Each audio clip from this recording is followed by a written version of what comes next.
কী রে, তোর বিয়েটা কবে খাবো? বিয়েবাড়ি গেলে এই একটা প্রশ্ন কমন থাকবেই।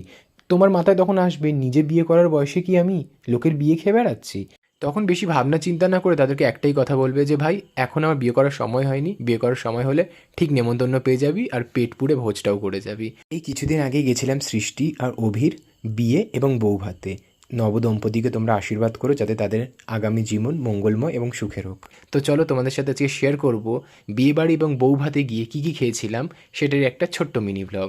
তো সবার আগে খেয়েছিলাম চিকেন পকোড়া, তারপর ছিল মেন কোর্সে ডিমের ডেভিল, নানপুরি, chana masala, fried rice, chicken, তারপর চাটনি, পাঁপড়, দু রকমের মিষ্টি, যার মধ্যে ছিল একটা সন্দেশ আমার ফেভারিট, তারপর ছিল আইসক্রিম, আর লাস্টে অনেক বছর পর খেলাম সাতমোলা। তাদেরই বৌভাতে চলে গেছিলাম, সেখানে গিয়েও ছিল জম্পেশ খাওয়া দাওয়া। প্রথমে ছিল ফুচকা, তারপর মেন কোর্সে ছিল স্যালাড, এখানে ছিল ভেজিটেবিল চপ, তারপর আমার ফেভারিট কচুরি আলুর দম। এই দুটি পেয়ে গেলে আমার আর কিচ্ছু চাই না।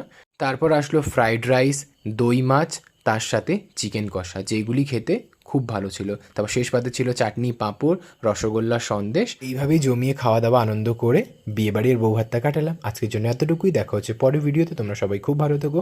Do like, follow and subscribe to my channel.